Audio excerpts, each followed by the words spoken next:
మనం రుద్రకథను వినబోతున్నాము. ఇది ఒక దొంగల ముఠా నాయకుడు ఎలా పురుర్వ రాజ్యపు సేనాధిపతిగా మారి అలెగ్జాండర్ భారతదేశంపై దండయాత్రలు జరిపినప్పుడు పురుషోత్తముడితో కలిసి ఎలా అతడిని ఎదిరించాడు అని తెలుసుకోవడానికి వీడియోని లైక్ చేసి షేర్ చేసి ఛానల్ సబ్స్క్రైబ్ చేసుకోండి. ఆ వైద్యుడితో నేను చాలా తప్పులు చేశాను, నా తప్పులకు ప్రాయశ్చిత్తం ఉంటుందా అని అడిగాను. దానికైనా ఎందుకు లేదు, ఉంటుంది. ప్రతి పాపానికి ప్రాయశ్చిత్తం ఉంటుంది. నువ్వు మనస్ఫూర్తిగా చేసిన తప్పులను భగవంతుడి ముందు చెప్పి ఇక మీదట అటువంటి తప్పుల్ని చెయ్యనని ప్రమాణం చేసి దాన్ని పాటించు. ఆ దేవుడు నీ తప్పులను క్షమించి నిన్ను మంచిదారిలో నడిపిస్తాడు అని చెప్పాడు. నాకిప్పుడు జీవించాలి, నా వల్ల నష్టపోయిన ప్రజలకు మంచి చేయాలి అనే ఆశ ఆ వైద్యుడి మాటల వల్ల నాకు పుట్టింది. నేను మారాలి, ఈ రాజ్యం కోసం ఏదైనా చేయాలి, అదే ఇప్పుడు నా కోరిక. తర్వాత ఆయన నాకు గాయం నొప్పి తగ్గడానికని ఏదో ఔషధమిచ్చాడు. అది తాగిన తర్వాత నన్ను విశ్రాంతి తీసుకోని చెప్పి ఆయన వెళ్ళిపోయాడు. నేను ఆ తర్వాత పడుకున్నాను. నాకు నిద్ర వచ్చింది. చాలాసేపటి తర్వాత మెళకువ వచ్చింది. గాయం నొప్పి చాలా తగ్గింది. ఆ చెరసాల గదిలోకి పైనున్న ఒక గవాక్షం ద్వారా సూర్యకిరణాలు పడుతున్నాయి. అది తప్ప మరే వెలుతురు అక్కడ లేదు. రాత్రిపూట కాగడాలు వెలిగించినప్పుడు కాస్త వెలుతురుంటుంది. అలా కాగడాలు వెలిగించినప్పుడు రాత్రి అని, సూర్యుడి కిరణాలు పడినప్పుడు పగలని తెలుసుకున్నాను. అది తప్ప బయటి ప్రపంచంతో నాకు ఎటువంటి సంబంధం లేదు. వైద్యుడు ప్రతిరోజూ వచ్చి నా ఆరోగ్య పరిస్థితిని పరీక్షిస్తున్నాడు. నేను తొందరగా ఆరోగ్యవంతుడిని కావాలని ఆయన నాకు ఎంతో శ్రద్ధగా చికిత్స చేశాడు. కొన్ని రోజుల తర్వాత నేను పూర్తి ఆరోగ్యవంతుడిగా తయారయ్యాను. ఇక నాకు ఏ చికిత్స అవసరం లేదని ఆ వైద్యుడికి చెప్పాను. అప్పుడాయన నా ఆరోగ్య పరిస్థితి, తలకైన గాయాన్ని పరీక్షించి, అవును, నువ్విప్పుడు సంపూర్ణ ఆరోగ్యవంతుడయ్యావు. రేపు నీ పరిస్థితి గురించి మన ప్రభువు పురుషోత్తముడికి వివరిస్తాను అని నాకు చెప్పాడు. నాకు కాస్త సంతోషం వేసింది. ఇంతవరకు నాకు వైద్యం చేసిన ఆయన పేరు తెలుసుకోకుండా పోయినందుకు చాలా సిగ్గుపడుతూ ఆయన్ను, మీ పేరు తెలుసుకోకుండా పోయినందుకు క్షమించి నాకు మీ పేరుని తెలియచేయండి అని అడిగాను. దానికాయన చిన్నగా నవ్వుతూ, నా పేరు వరాహిమ. నా గురువు ప్రముఖ వైద్యుడైన సుశ్రుతుడి పరంపరగా వచ్చినవారు అని చెప్పగాని నాక్కూడా ఆ పేరు విన్న జ్ఞాపకముంది. ఆయన కంటిచూపు తగ్గిన వారికి శస్త్రచికిత్స ద్వారా చూపు తెప్పించగల ఘనుడు అని విన్నాను. అంతకుముందు విషయం వరాహిమతో చెప్పాను. ఆ మాటతో వరాహిమ సంతోషపడ్డాడు. నేనాయన శిష్యుణ్ణి. పురుషోత్తముడు నన్ను నీలాంటి వారికి మానసిక చికిత్స కొరకు ఇక్కడకు తీసుకుని వచ్చాడు అని వరాహిమ చెప్పాడు. నేనాయన్ను, వృషేణుడేమయ్యాడు, పురుషోత్తముడెవరు అని అడిగాను. అప్పుడాయన పురుషోత్తముడి గురించి చెప్పడం ప్రారంభించాడు. వృషేణుడు తీవ్రమైన రాజ్యకాంక్షతో పక్క రాజ్యాలపై దండయాత్రలు చేయాలని, అతడి సైన్యాన్ని పటిష్టపరిచే ఉద్దేశంతో సైనికులకు శిక్షనివ్వటానికి ఒక శిక్షకుడు కావాలని అతడి రాజ్యంలో ప్రకటన చేయించాడు. ఆ ప్రకటన విని అతడి సైన్యంలో ఉన్న వారితో పాటు అనేక మంది రాజ్యంలో ఉన్న యుద్ధవీరులు ఉత్సాహంతో ఆ పోటీలో పాల్గొనటానికి సిద్ధమయ్యారు.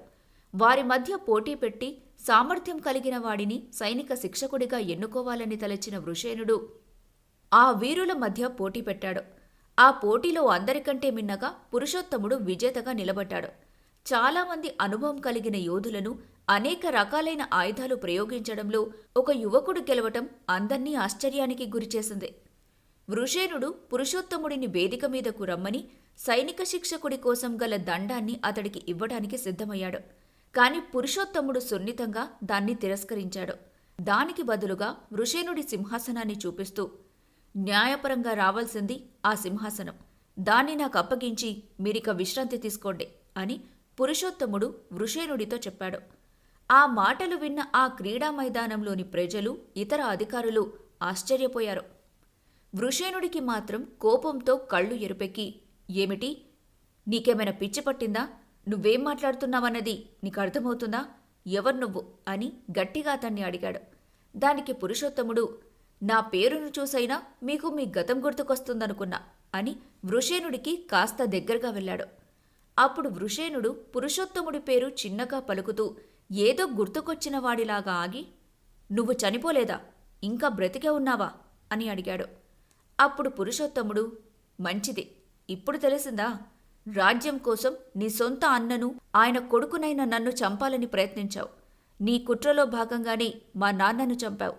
అప్పుడు నీ కుట్ర గురించి తెలుసుకున్న రాజగురువైన ధర్మతేజుడు సమయానికి వచ్చి నువ్వు పంపిన హంతకుల నుండి నన్ను రక్షించి రహస్యంగా నన్ను పెంచి ఇంతవాణ్ణి చేశాడు.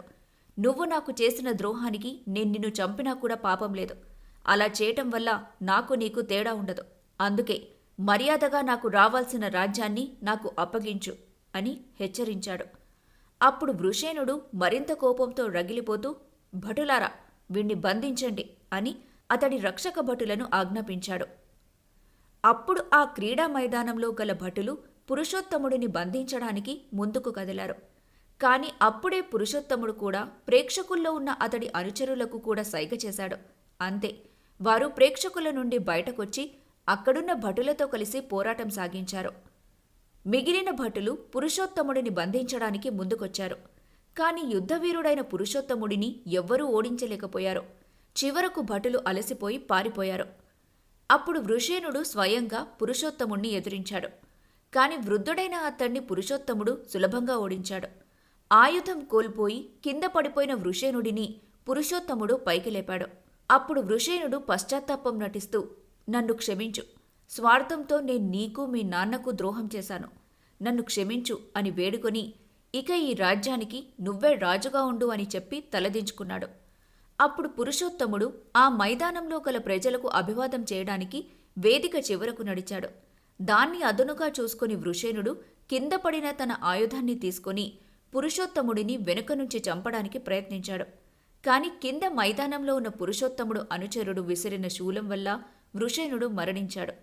ఆ దుష్టుడైన వృషేణుడి మరణంతో మైదానంలోని ప్రజలు ఆనందంతో కేకలు వేశారు. అప్పుడు పురుషోత్తముడిని ప్రజలందరూ మహారాజు వర్ధిల్లాలి అని అరిచారు. దాంతో పురుషోత్తముడు ప్రజలందరికీ ఇక మీద నిరంకుశుడైన రాజువలే పరిపాలన కాకుండా ప్రజలకు స్వేచ్ఛ కలిగిన, పన్నుల భారం అధికంగా లేకుండా, రాజ్యంలో దొంగలు అరాచకాలకు చోటులేని పరిపాలనని అందిస్తానని, ప్రజలకు గల సమస్యలని నేరుగా రాజు దర్బారులో రాజునైనా నాకు నేరుగా చెప్పుకునే అవకాశాన్ని కల్పిస్తున్నాను అని చెప్పాడు. అంతే, ఆ మైదానం ప్రజలు కొత్తగా రాజైన పురుషోత్తముడిని పొగుడుతూ జయధ్వనులను పలుకుతూ అందరూ వెళ్ళిపోయారు. అప్పటి నుండి తన రాజ్యంలోని పరిపాలన శాఖలను ప్రక్షాళన చేయడం ప్రారంభించాడు. అవినీతి, అసమర్థత కలిగిన సామంతులను, అధికారులను పదవుల నుండి తొలగించి మంచి సమర్థత కలిగిన వారికి ఆ పదవులకు ఇచ్చాడు. ఆ మరుసటి రోజు ఏర్పాటు సభను రాజ్యం యొక్క ప్రజల సమక్షంలో ఏర్పాటు చేశాడు. అప్పుడు ప్రజలందరూ వారి సమస్య నేరుగా చెప్పుకున్నారు. వీటిలో ప్రధానంగా దోపిడీ దొంగలతో అధికంగా ప్రజలు పీడించబడుతున్నట్టు ఫిర్యాదులందుకున్న పురుషోత్తముడు ఆ దొంగలను పట్టుకునే వరకు తన పట్టాభిషేకాన్ని వాయిదా వేసుకుని కొంతమంది సైనికులను దొంగలపై దాడి చేయడం కొరకు ప్రత్యేక శిక్షణ ఇచ్చాడు. ఈలోపు దొంగల నివాస స్థలమైన గూడెం గురించి, నగల నాణ్యత కొలిచే కంసాలి నుండి ఆ దోపిడీ దొంగల వివరాలు తెలుసుకొని ఆ తరువాత ఒకరోజు సైనికులను ఆ దొంగలను బంధించడానికి పంపించాడు. కాని ఆ ప్రయత్నం విఫలమవడంతో మరికొన్ని రోజుల తర్వాత సైనికులకు ఆయనే నాయకత్వం వహించి చేసిన దాడిలో ఆ దొంగలను బంధించి ఆ గూడాన్ని ధ్వంసం చేశారు.